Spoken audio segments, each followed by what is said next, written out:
Hello guys, welcome to my channel. दोस्तों कैसे हैं? आशा करते हैं आप लोग अच्छे होंगे। दोस्तों आज हम फिर से एक नया टॉपिक लेकर के आए आप लोगों के लिए, और आज का टॉपिक है एलपीजी, घरेलू गैस, जिसको हम लिक्विफाइड पेट्रोलियम गैस भी कहते हैं। लिक्विफाइड पेट्रोलियम गैस एलपीजी का फुल फॉर्म होता है, और हिंदी में इसको द्रवीभूत पेट्रोलियम गैस कहते हैं। दोस्तों इसका उपयोग आप लोग नॉर्मली अपने घरों में खाना बनाने के लिए किया जाता है नॉर्मली, और इसको हम इंडियन या एलपीजी या भारत एलपीजी के नाम से भी जानते हैं। दोस्तों आज हम इसके बारे में जानने वाले हैं कि ये किस तरीके से उपयोग किया जाता है, और इसके अंतर्गत कौन कौन से गैस मिले होते हैं। तो जैसा कि हम लोग जानते हैं कि जो हमारे घर में सिलेंडर यूज होता है वो काफ़ी जल्दी आसानी से आग पकड़ लेता है।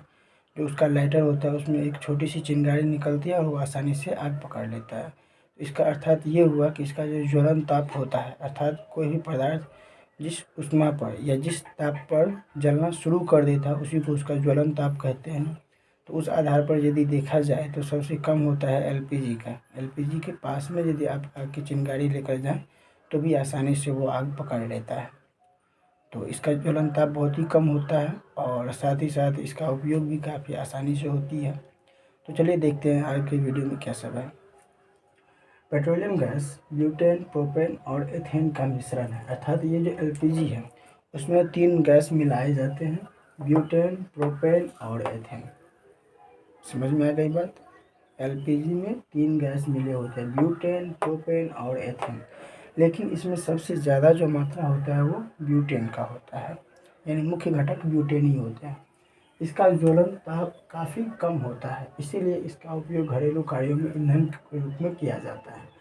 यानी पहले बताया कि जो एलपीजी होता है इसका ज्वलन ताप, अर्थात जिस ताप पर कोई भी पदार्थ जलना शुरू कर देता है वो उसका ज्वलन ताप कहलाता है। तो इस आधार पर यदि देखें तो एलपीजी का बहुत कम होता है। वहीं यदि हम लकड़ी का एग्जाम्पल ले लें तो लकड़ी में ज़्यादा आग की ज़रूरत पड़ती है।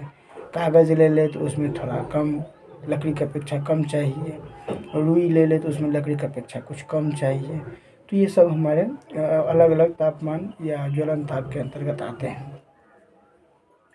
दाब बढ़ाने पर ये गैसें आसानी से द्रवीभूत पेट्रोलियम लिक्विड में बदल जाती हो जाती है, इसीलिए इसे द्रवीभूत पेट्रोलियम गैस कहते हैं।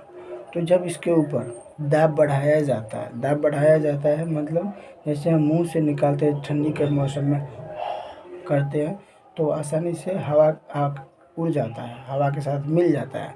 लेकिन जब हम इसके आगे हाथ दे दें ऐसे करते हैं तो वो भाप के रूप में बदल जाता है। या आप अपने घरों में भी खाना बनाते हुए देखिएगा, यदि खाना बन रहा होता है और उसके ऊपर यदि आप हाथ दे दीजिए या कोई बर्तन दे दीजिए तो पूरा भाप जो है वो उस बर्तन के ऊपर से टकरा करके द्रव के रूप में, लिक्विड के रूप में बदल जाता है। तो ठीक इसी तरह जब एलपीजी को कंप्रेस्ड किया जाता है, यानी उसके ऊपर जब दाब बढ़ाया जाता है तो आसानी से लिक्विड में बदल जाते हैं, और जब फिर से उसको दाब को कम किया जाता है उस दाब को, तो फिर से वो वापस गैस में बदल जाता है।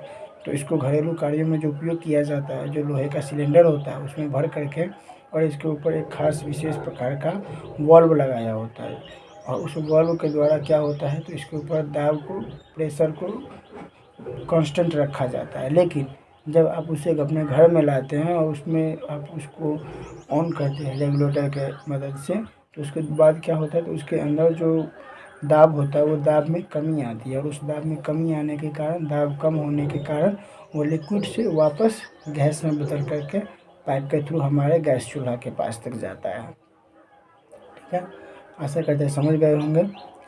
तो इसके बाद है केमिकल रिएक्शन। अब ये जो पेट्रोलियम गैस जलता है उसके पीछे का केमिकल रिएक्शन क्या है? 2C4H10 plus 13O2 equal to 8CO2 plus 10H2O plus उष्मा, यानी गर्मी। तो ये हमारा केमिकल रिएक्शन है जब हम किसी भी एलपीजी गैस को जलाते हैं, तो लिक्विफाइड पेट्रोलियम गैस को जलाते हैं। तो उसके बाद ये हमें 1 ग्राम में 50 किलो जूल उष्मा देता है। जैसा कि हम लोग जानते हैं उष्मा का ऐसा मतलब जूल होता है।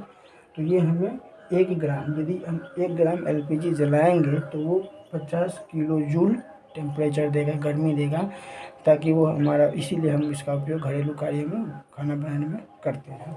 उसके बाद एलपीजी में एक विशेष प्रकार का गंधयुक्त एथिल मरकैप्टन, जिसका केमिकल नाम होता है C2H5SH।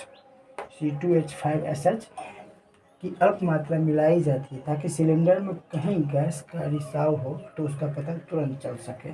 तो अतः ये जो LPG होता है वो बिल्कुल गंधयुक्त नहीं होता है, गंधविहीन होता है, वो बिल्कुल ही गंधहीन होता है,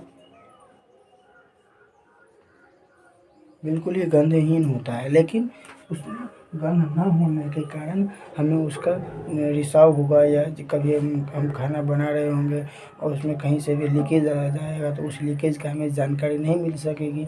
इसीलिए क्या किया जाता है, तो उसमें ये एथिल मरकैप्टन, ये जो देख रहे हैं एथिल मरकैप्टन, उसमें मिलाया जाता है अलग से, ताकि जब भी हमें कहीं पर भी गैस का रिसाव हो तो हम आसानी से, लीकेज हो तो उसे आसानी से बंद कर सकें। क्योंकि इसका ज्वलन ताप हम पहले ही बताए थे कि इसका ज्वलन ताप बहुत ही कम होता है। यदि आप खाना बना रहे हैं और इसका यदि लीकेज बगल से हो रहा है तो वो तुरंत क्या करेगा, तो आग को अपनी तरफ अट्रैक्ट कर लेगा, आग पकड़ लेगा वहाँ पर, और हमें बहुत ही ज़्यादा अनचाहे नुकसान का, दुर्घटना का सामना करना पड़ सकता है। तो इस तरीके से बचने के लिए, इस दुर्घटना से बचने के लिए क्या किया जाता है, एथिल मरकैप्टन इसमें मिलाया जाता है ताकि आसानी से वो पता चल सके। आशा करते हैं आप लोग का आज LPG का जो सिलेबस था या LPG के बारे में जो जानकारी थी वो आसानी से समझ में आ गई होगी। अच्छा लगा हो तो लाइक, कमेंट, शेयर, सब्सक्राइब जरूर कीजिए और अपने दोस्तों के साथ शेयर कीजिए। मिलते हैं नए वीडियो में नए टॉपिक के साथ, तब तक के लिए जय हिंद, जय भारत।